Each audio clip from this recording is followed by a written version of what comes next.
My name is Serafina Hayes. I'm 28 years old, and 3 days ago, I discovered that everything I believed about my family was a carefully constructed lie.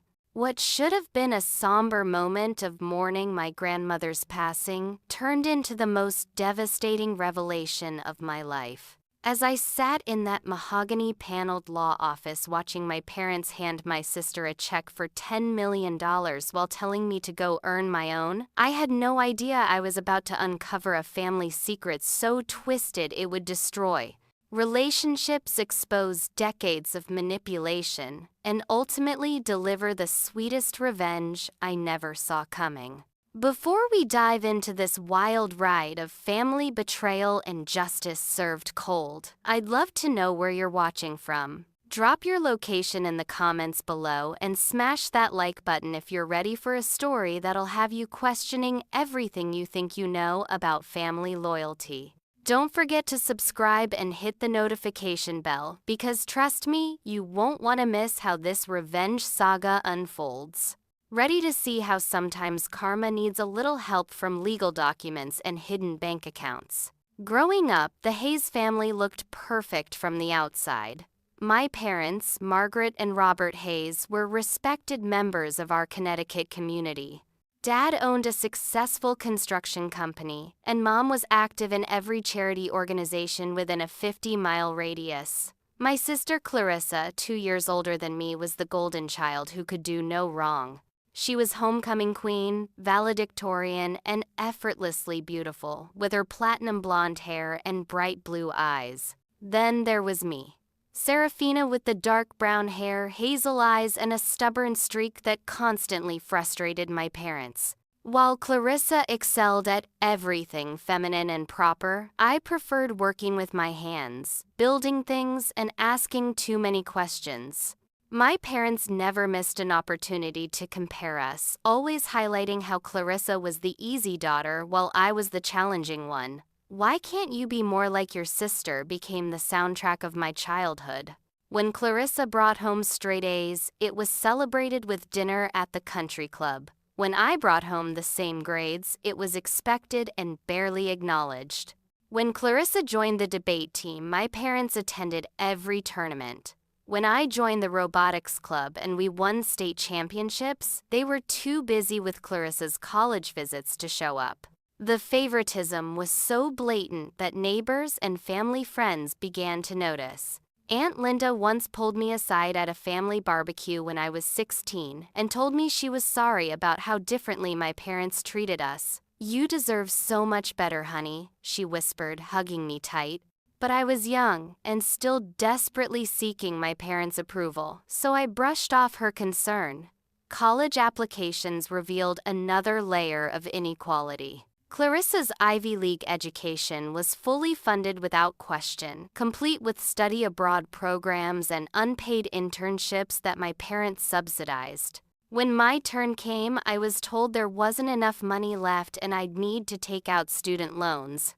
"It'll build character," Dad said, not even looking up from his newspaper. "You need to learn the value of hard work." So I worked 3 jobs while attending state school, graduated with honors and debt, and built a successful career in architectural engineering. Every achievement felt hollow because my parents found ways to diminish it.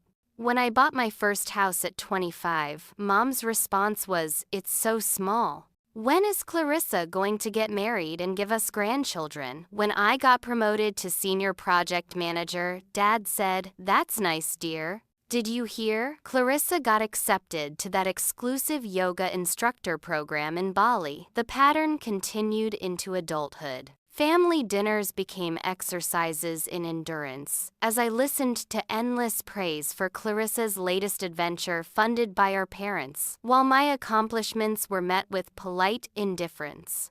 I started attending fewer family gatherings, building walls to protect myself from the constant disappointment. Friends would ask why I bothered maintaining contact with people who clearly didn't value me. The truth was complicated. Despite everything, they were still my family, and I held on to hope that someday they'd see me for who I really was. I also had a deep love for my grandmother, Eleanor Hayes, who lived in the family's ancestral home and seemed to be the only person who truly understood me. Grandma Eleanor was different from my parents. She encouraged my engineering pursuits, celebrated my independence, and often told me I reminded her of herself when she was young. "You've got fire in you, Serafina," she'd say with a knowing smile. "Don't let anyone extinguish it." She was the one person in my family who made me feel valued and seen. The dynamic between my parents and grandmother was strange, though. They were always deferential to her, almost fearful. I attributed it to respect for the family matriarch, but there were moments when I caught glimpses of something deeper. Hushed conversations that stopped when I entered rooms, nervous glances when Grandma made certain comments about the family business, and an odd tension whenever inheritance was mentioned in passing. Grandma Eleanor's decline began suddenly last spring. At 87, she'd been sharp as a tack, still managing her own finances and maintaining her independence in the sprawling Victorian house that had been in our family for 4 generations. Then she had a minor stroke that left her weakened but mentally alert. I became her primary caregiver, visiting daily after work to help with medications, grocery shopping, and household tasks. Clarissa, despite living only 20 minutes away, rarely visited. "Hospitals and sickness make me anxious," she'd explain when pressed. My parents made token appearances but seemed uncomfortable around their ailing mother. During those months of caring for Grandma, our relationship deepened in unexpected ways. She began sharing stories about the family's past that I'd never heard before. Tales of my great-grandfather's business ventures, the challenges of maintaining the family property during economic downturns, and cryptic references to investments that had secured the family's future. "Your great-grandfather was a smart man," she'd say, staring out the window at the gardens she could no longer tend. "He knew that real wealth isn't just money in the bank. It's about understanding people, their motivations, their weaknesses." Her eyes would focus intently on me during these conversations, as if she was trying to communicate something important without saying it directly. One evening, while helping her organize old documents, I found a locked metal box in her bedroom closet. When I asked about it, her demeanor shifted dramatically. "That's not for you to worry about right now," she said firmly, more alert than I'd seen her in weeks. "But someday, when the time is right, you'll understand what's in there." The box haunted my thoughts, but I respected her wishes and didn't pry further. Instead, I focused on making her remaining time as comfortable as possible. We'd sit on the porch, swing in the evenings, sharing stories and watching the sunset paint the sky in brilliant oranges and purples. "Serafina," she said, "one particularly memorable evening, I want you to know that everything I've done, every decision I've made regarding this family, has been carefully considered.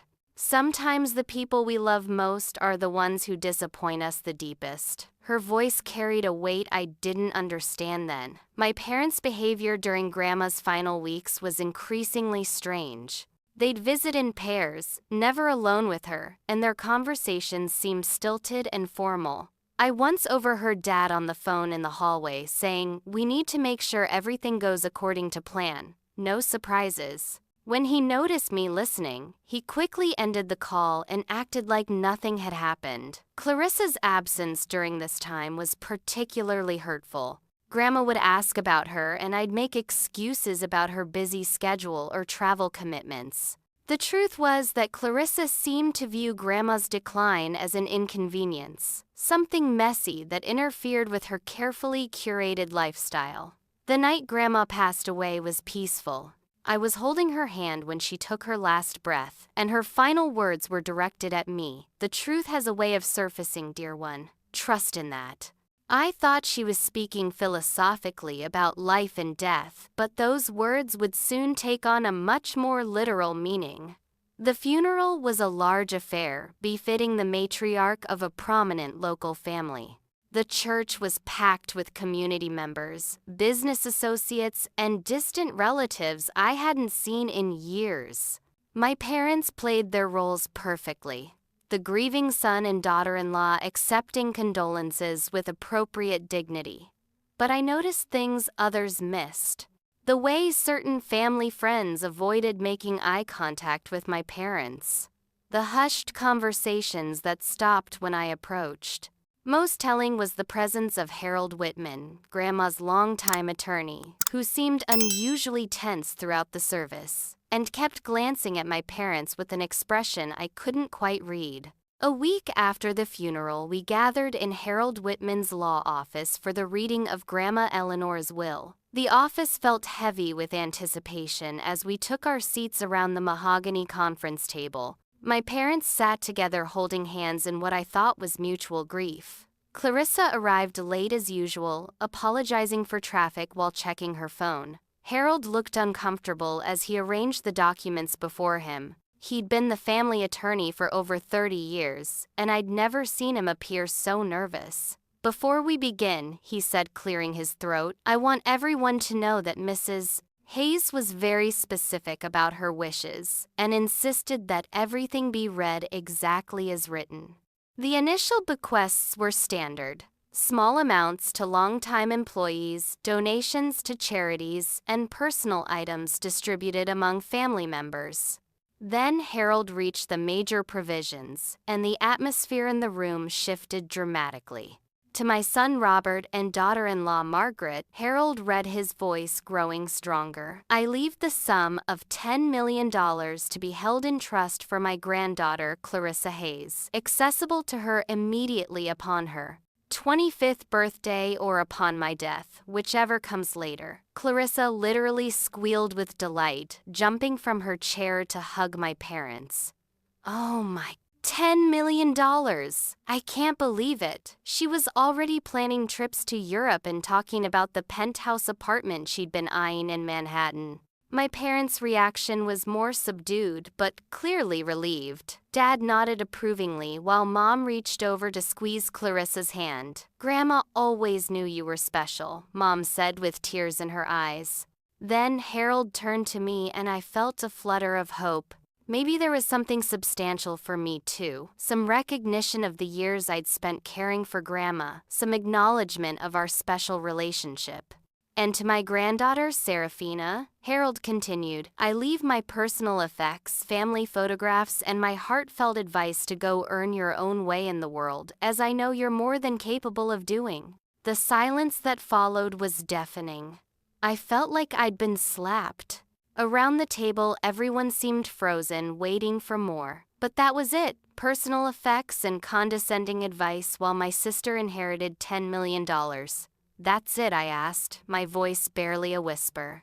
"That's really it." Dad leaned back in his chair with barely concealed satisfaction. "Well, Serafina, your grandmother obviously felt that Clarissa needed more help than you do. You've always been so independent, so determined to do things your own way. This is probably Grandma's way of encouraging that independence." Mom nodded in agreement. "You're young and capable. You'll figure it out. Besides, you've always said money doesn't buy happiness." The irony of her words, considering they'd just watched Clarissa receive $10 million, wasn't lost on me. But Harold wasn't finished. "There is one more item," he said, reaching for a sealed envelope. "Mrs. Hayes left specific instructions that this letter be given to Serafina immediately following the reading of the will to be opened in private." I took the envelope with shaking hands, feeling its weight and the embossed EH on the back in Grandma's elegant script. My family barely glanced at it, too busy celebrating Clarissa's windfall to pay attention to what was probably a sentimental goodbye letter. As we left the office, Clarissa was already on her phone with friends, planning celebration dinners and shopping trips. My parents flanked her like proud bodyguards, discussing investment strategies and tax implications. I walked behind them clutching the letter and feeling more alone than I'd ever felt in my life. The drive home was a blur of anger, hurt, and confusion.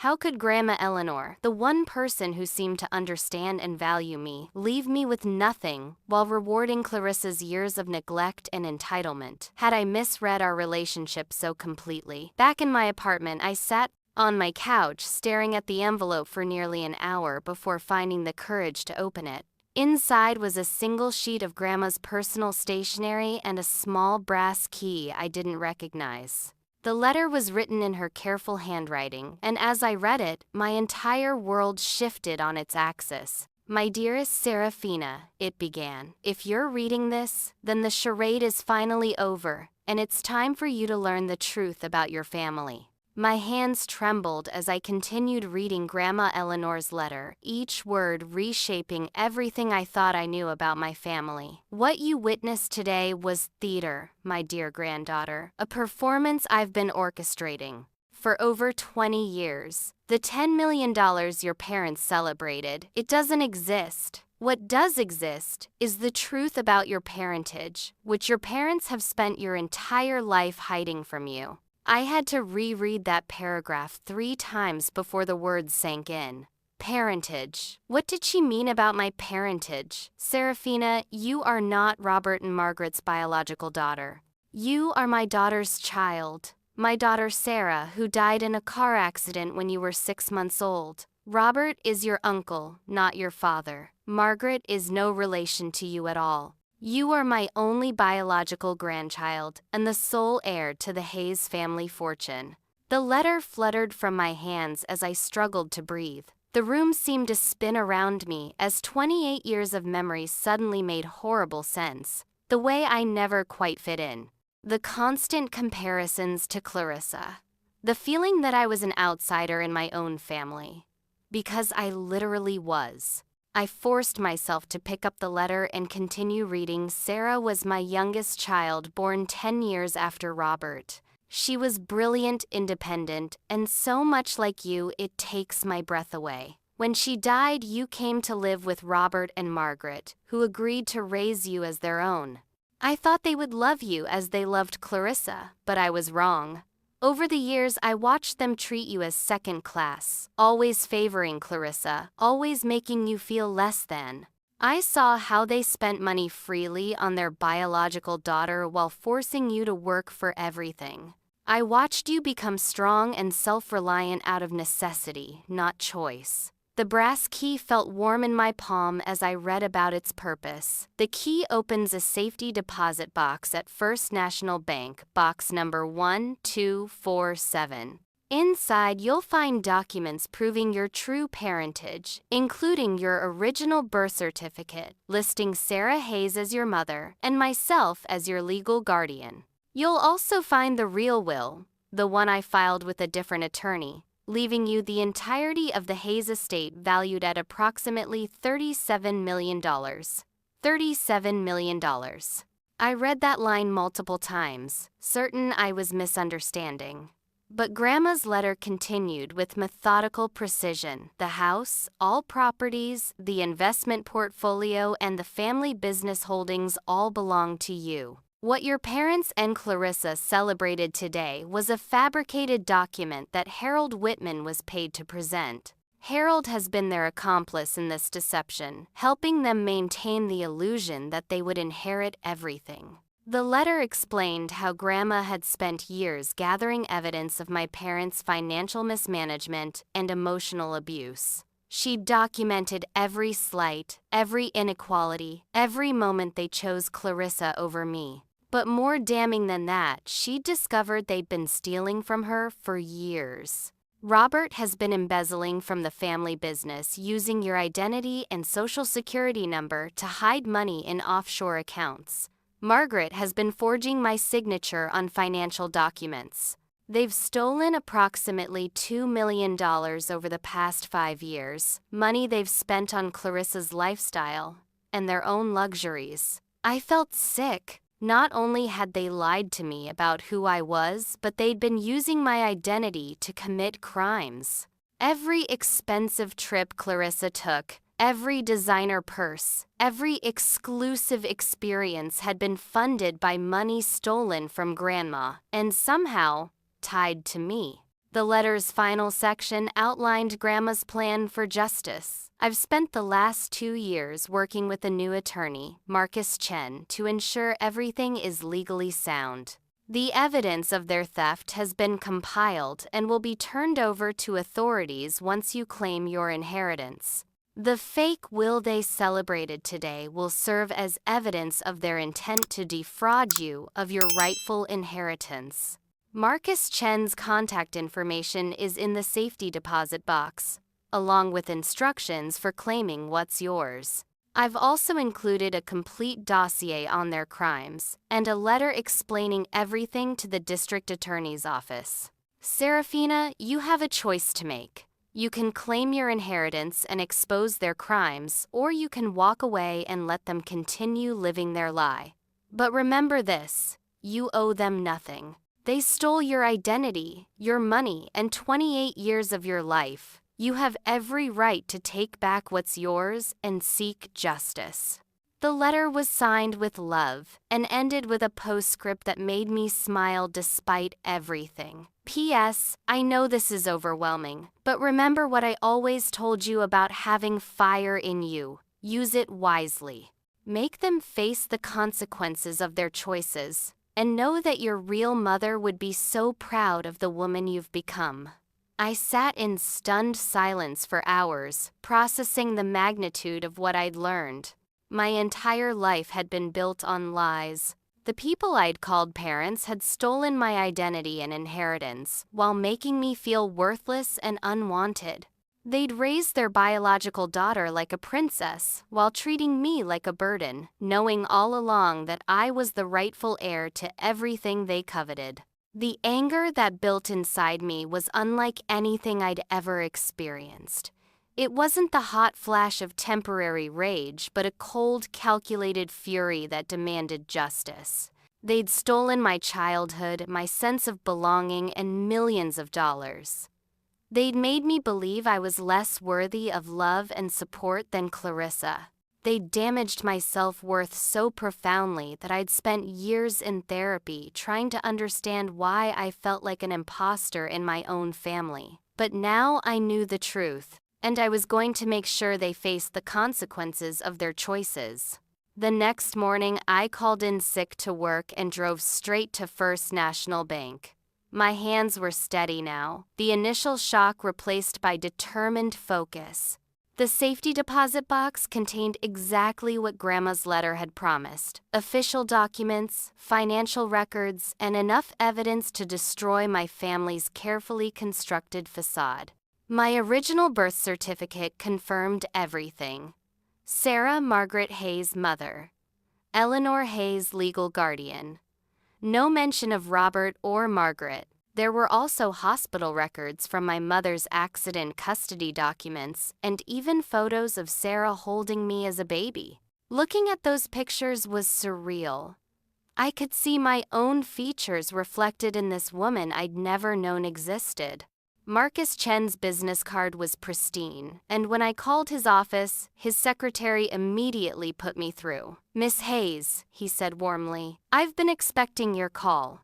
Your grandmother was very thorough in her planning. Can you come in this afternoon?" Marcus Chen's office was nothing like Harold Whitman's stuffy traditional space. Modern, efficient, and clearly belonging to someone who specialized in complex financial crimes. Marcus himself was younger than I'd expected, probably mid-40s with sharp eyes that missed nothing. "Your grandmother spent 2 years documenting everything," he explained, spreading files across his conference table. "Financial irregularities, forged signatures, unauthorized transfers. It's all here. But the identity theft is the most serious charge. They've been using your social security number to hide assets and avoid tax obligations." The evidence was overwhelming. Bank statements showing transfers to accounts in my name that I'd never opened. Investment portfolios funded with stolen money but registered under my social security number. Credit cards I'd never applied for maxed out on Clarissa's shopping sprees. They'd essentially created a shadow financial identity for me while keeping me completely unaware. The beautiful irony, Marcus continued, is that in trying to hide their theft, they've actually made you legally responsible for assets they thought they were stealing. Technically, you already own several properties and investment accounts they don't even know about. But Marcus cautioned me about the emotional toll of what lay ahead. Once we move forward, there's no going back. Your uncle and his wife will face criminal charges. Their assets will be frozen during the investigation. Clarissa will lose everything she thinks she inherited.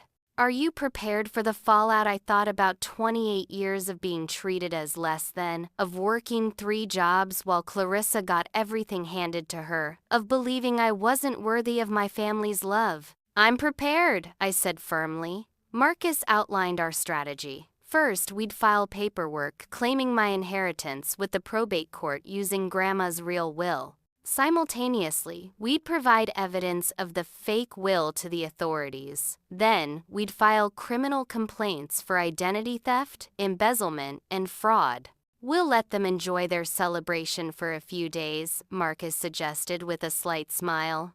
Let Clarissa start spending money that doesn't exist. Let your uncle and his wife make plans based on their fabricated windfall. It'll make the crash that much more spectacular. The waiting was the hardest part.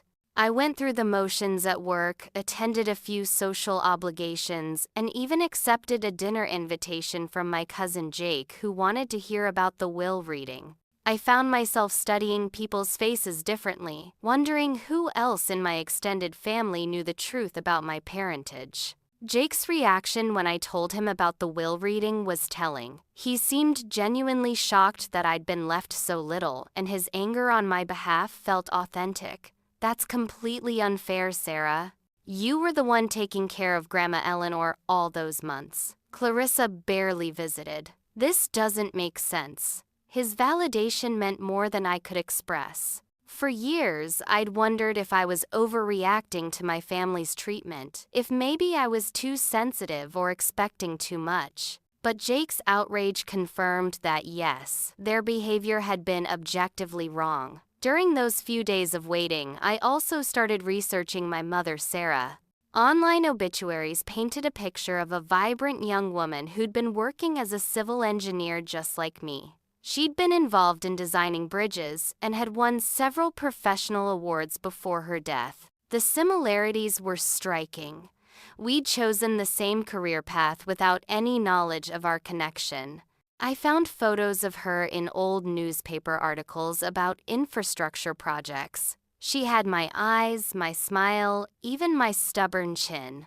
Looking at her pictures felt like looking into an alternate universe, where I'd grown up knowing who I really was, surrounded by love instead of conditional acceptance. Marcus called on Thursday afternoon.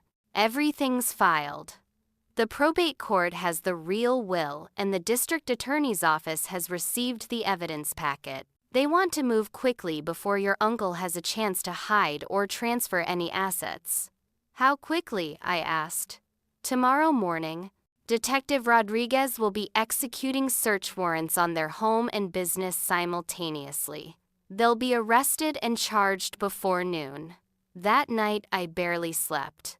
Part of me felt guilty about the destruction I was about to unleash on the only family I'd ever known. But a larger part of me felt righteous satisfaction. They'd made their choices years ago when they decided to lie to me and steal from Grandma. I was simply ensuring they faced the consequences. I also thought about Clarissa, who was innocent of the deeper crimes but complicit in the family's treatment of me.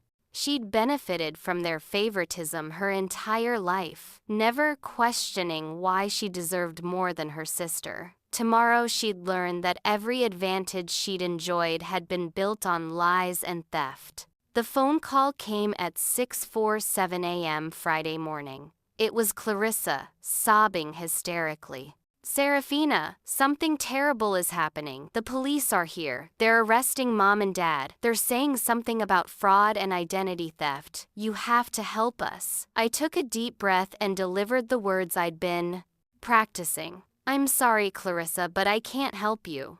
And there's something you need to know about who I really am.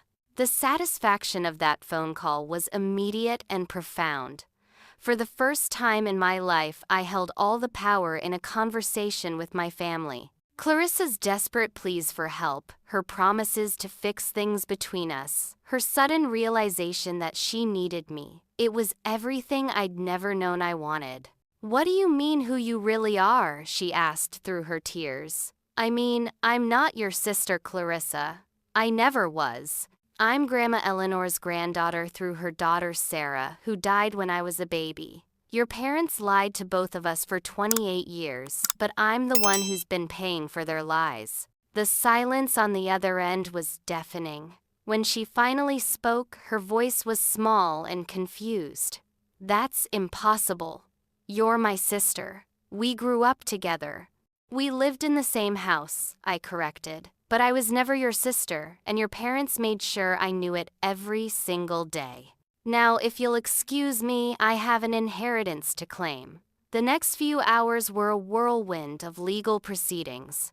Marcus and I met with Detective Rodriguez to provide additional context for the arrests. Robert and Margaret had been taken into custody without incident, though neighbors reported hearing Margaret screaming about ungrateful children as she was led away in handcuffs. The search of their home revealed even more evidence than we'd expected. Harold Whitman had kept detailed records of the fake will scheme, apparently as insurance against my parents trying to cut him out of future fraudulent activities.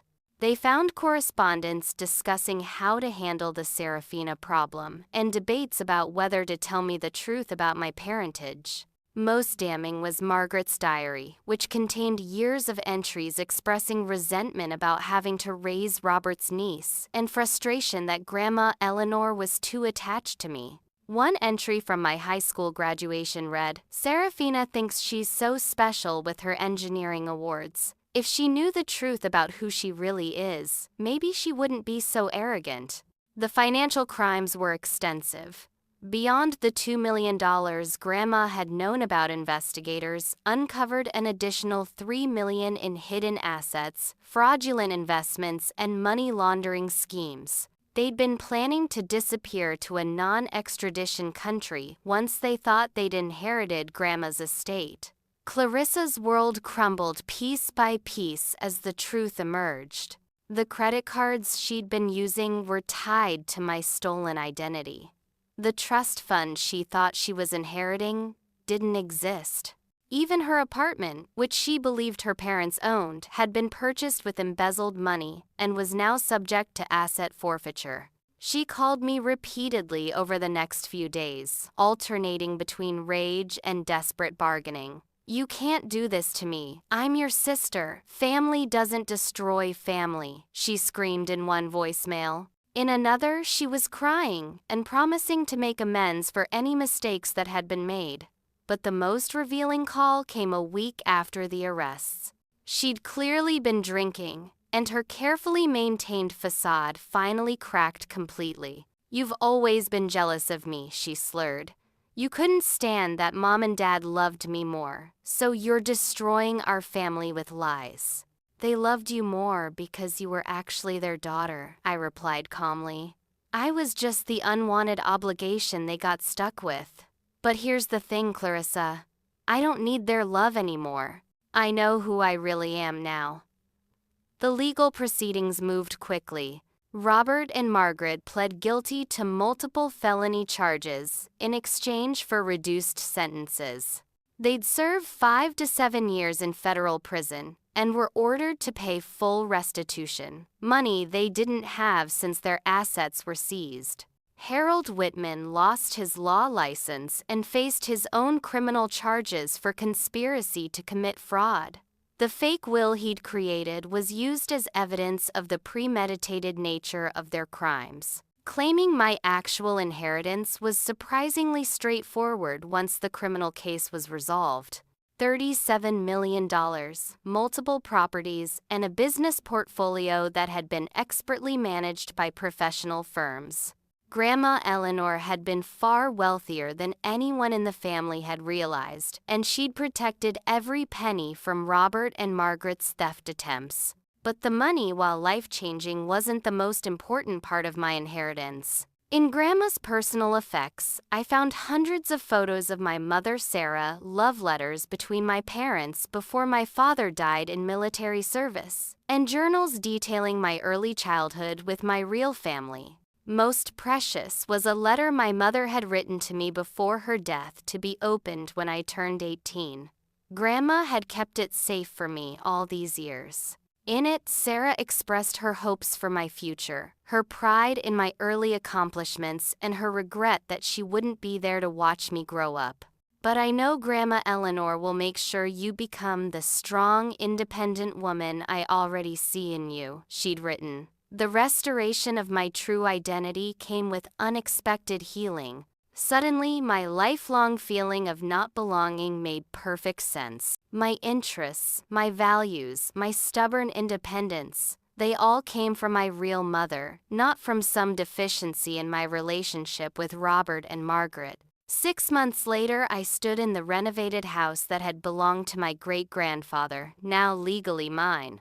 I'd gutted and rebuilt it, creating spaces that reflected my personality, rather than the sterile perfection Margaret had always demanded. The gardens Grandma Eleanor had loved were restored and thriving. Clarissa made one final attempt at reconciliation, appearing at my door with a carefully practiced speech about family forgiveness and moving forward.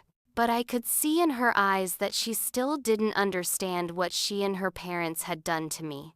She saw herself as a victim of circumstances rather than a beneficiary of systematic emotional abuse. "I hope someday you'll forgive us," she said, as I politely but firmly asked her to leave. "I already have," I replied.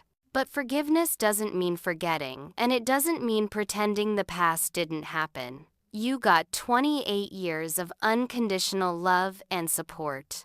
I got 28 years of being made to feel worthless. We're even now.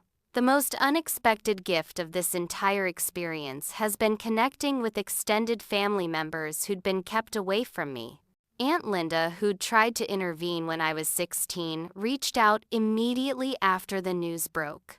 She revealed that several relatives had suspected something wasn't right about my family situation, but had been told by Robert and Margaret that interference would be unwelcome. "We should have fought harder for you," Linda told me through tears during our first real conversation. "Sarah was like a little sister to me, and I failed her by not protecting you better. But I don't harbor resentment toward family members who didn't know the full truth. How could they have imagined such an elaborate deception Robert and Margaret had been convincing in their roles as my loving parents, at least in public? Today, as I write this story, I'm financially secure, emotionally healed, and surrounded by people who value me for who I really am.